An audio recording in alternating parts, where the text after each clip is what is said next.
third thing that I've learned, and that is people are anxious out there. People are hurting, and they are concerned. They're concerned about themselves, but they're also concerned about their children and their futures.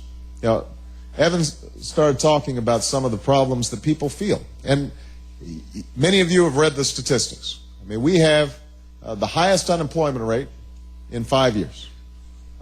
We have the highest foreclosure rate, home foreclosure rate, since the Great Depression.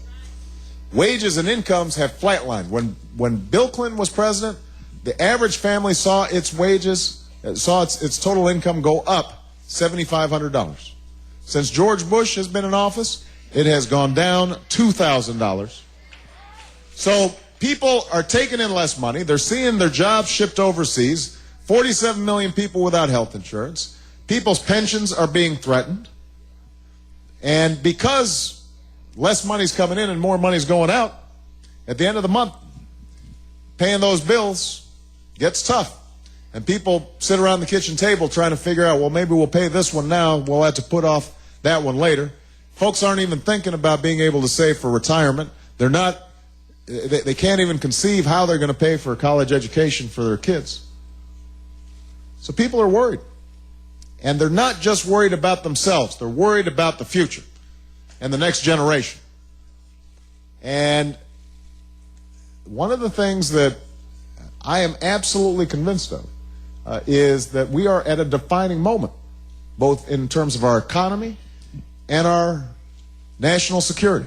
And if we don't make some good choices right now, if we don't decide that we are going to move in a different direction and get this country back on track, then we may be the first generation in a very long time that doesn't pass on a country that's more unified and more prosperous than the one that we inherited from our parents and grandparents. And that is not a future I accept. That's not a future you accept, and that's why I'm running for president of the United States, because we're going to create a different future. Now, we had a great convention in Denver, and then the Republicans had their convention, and that's part of democracy. Everybody gets to, present their platform. And since the beginning of this campaign, we've been talking about change. Well, everywhere I go, we've been talking about change. That's been the theme of this campaign.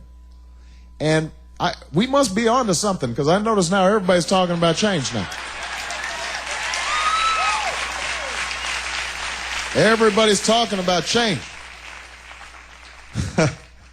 So John McCain, he's over the last couple of days, John McCain has said,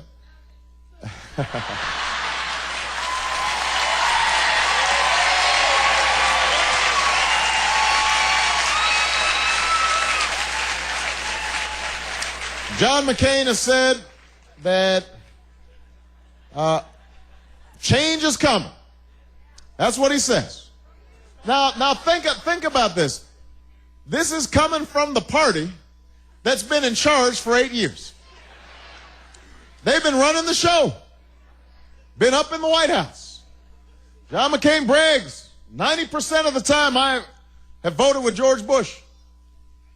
He and I, we're right there.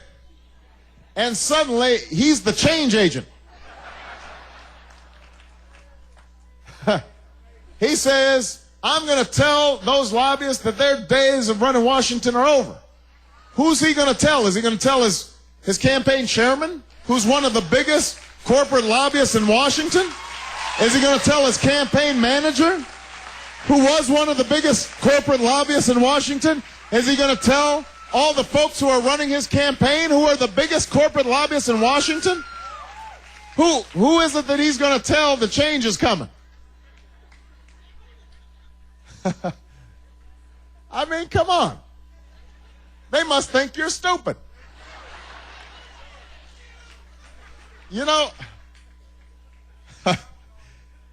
I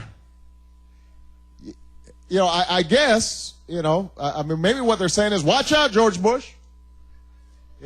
Except for economic policies and tax policies and energy policies and health care policies and education policies and Karl Rove style of politics.